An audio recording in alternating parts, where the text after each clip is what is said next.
자, 마지막입니다. 세 가지 핵심 시장에 대한 겁니다.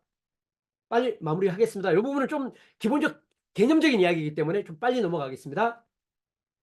세 가지 핵심적 욕구가 있다면 우리가 보통 뭔가 비즈니스를 할 때 고객이 이루고자 하는 성과, 결과는 궁극적으로 본다면 부에 대한 거거나 건강에 대한 거거나 관계에 대한 거라고 이야기합니다. 이 세 가지의 관계와 관련되어 있는 것들이라고 바라고, 그러면 내가 제공하는 고객에게 서비스, 내가 제공하는 제품, 내가 제공하는 솔루션은 이 세 가지 중에 어떤 거에 핵심적인 욕망과 관련되어 있는가라는 걸 명확하게 하는 것들 자체가 중요하다고 이야기를 합니다.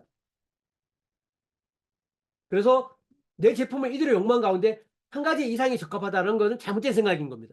결국 두 가지를 이야기할 때 90% 이상이 전환율이 줄어든다는 겁니다. 즉 뾰족하게 해야 된다는 겁니다. 두 번째, 내 제품은 이들의 욕망에 적합하지 않아라는 겁니다. 그래서 오히려 이런 생각들조차도 있지만 반드시 내 제품은 이 세 가지 욕망 중에 하나와 매칭을 시켜야 되는 겁니다. 그래서 판매 메시지를 반드시 이 세 가지 욕망과 하나를 매칭시켜서 후킹을 해야 되는 거고, 스토리를 만들어야 되는 거고, 제안을 만들어야 된다는 걸 이야기를 하고 있습니다.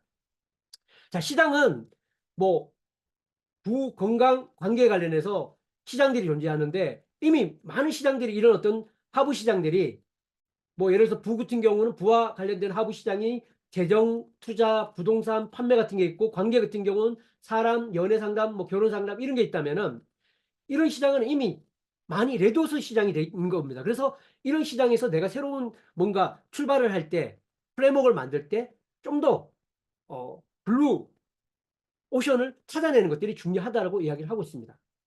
자, 그래서 올바른 하부 시장 선택할 때 고려해야 될 세 가지를 이야기를 하고 있습니다. 자, 내가 제공하려는 새로운 기회가 이런 프레임워크에 흥미를 보일 것인가? 그 다음에 이동을 이룰 정도로 열정적인 것인가?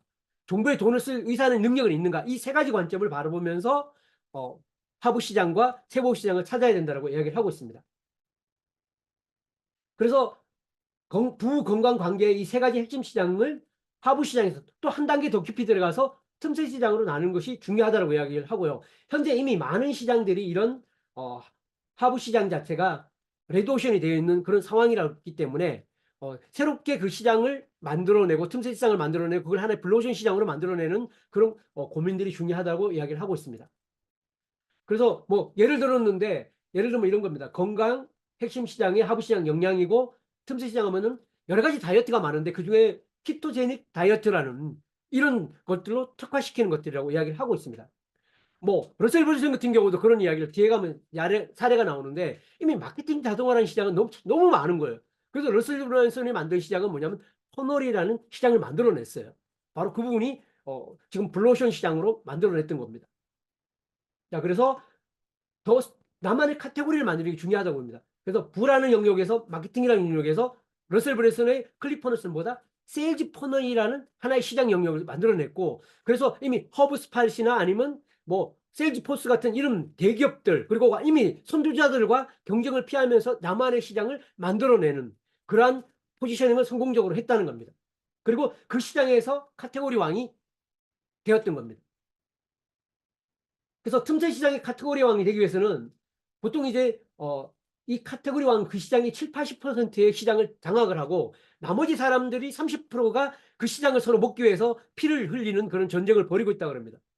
그래서 세일즈 퍼널이라는, 클리퍼너스는 세일즈 퍼널이라는 자신만의 그런 카테고리를 만들었고, 이걸 통해서 결국 카테고리 킹이 되었다는 부분을 이야기를, 그 하나의 예로 이야기를 하고 있습니다. 그래서 시장의 선택과 포지셔닝인데, 시장은 사람이 아니라 장소라는 겁니다. 제일 중요한 건 결국 우리 잠재 고객이 누구냐, 그죠?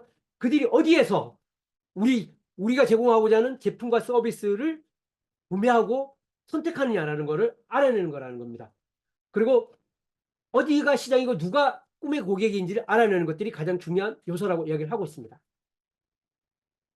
자, 그래서 레드오션에서 물고기를 첫 번째 하려고 그러면 뭐냐, 레드오션에서 먼저 물고기를 잡아야 된다는 겁니다. 그래서 왜 레드오션에 있는 사람들이 무엇이 불평과 불만과 고충과 미충족된 욕구와 상실을 가지고 있는가, 그들에게 새로운 기회라는, 내가 제공하는 새로운 프레임워크가 하나의 새로운 기회가 만들어지고, 그들이 충족되지 못한 욕구, 미충족된 욕구, 상실감, 그들의 결핍을 어떻게 새로운 기회로서 그들에게 해결해 주냐라는 것을 찾기 위해서는 바로 이런 레드오션 시장에 있는 고객에 주목을 해야 된다는 걸 이야기를 하고 있습니다.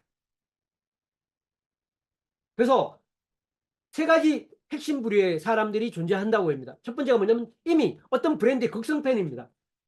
이런 팬들은 너무 제품에 대한 믿음이 강하고 심지어는 자기 몸에다가 그 브랜드를 새길 정도로 극성인 그런 브랜드들, 극성 팬들입니다. 이런 곳에 가서 우리가 솔루션을 제기하기 힘들겠죠. 그죠?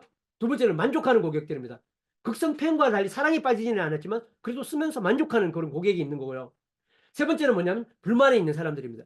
즉 레드오션 아까 레드오션에서 바로 이런 불만에 있는 사람들이 우리 주목을 해야 되는 것들이고요. 제품을 사용하지만 싫어하고 다른 제품이 있는지 몰라서 선택지가 없다고 느낄 수도 있고 그죠?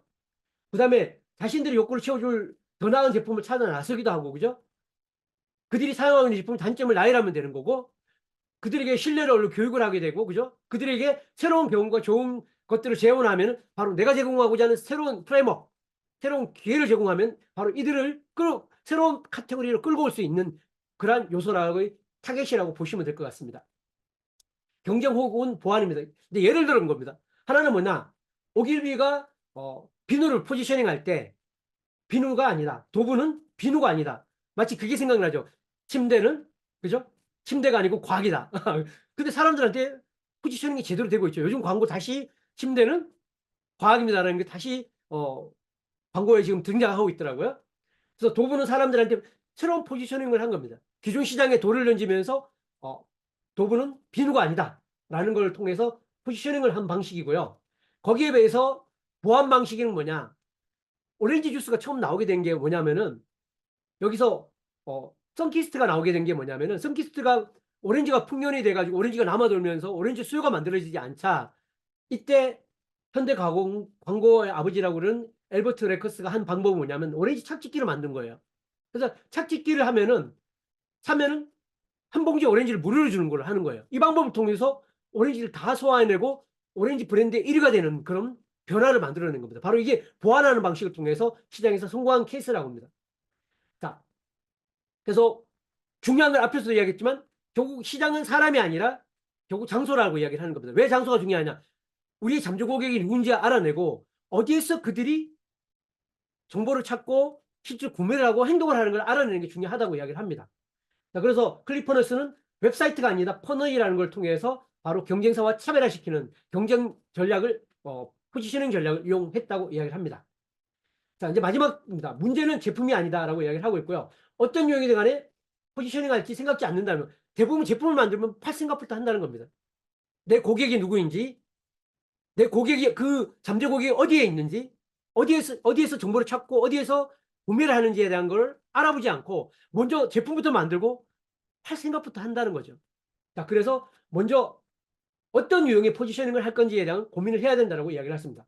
꿈의 고객을 선정을 먼저 해야 되고 그들이 시장을 선택하고 그 시장 내에 나의 세그멘트화된 세분화된 새로운 어떤 시장 카테고리 새로 포지셔닝하고 그 속에서 카테고리 킹이 될 수 있도록 하는 그런 고민들을 먼저 해야 된다는 걸 이야기를 하고 있습니다.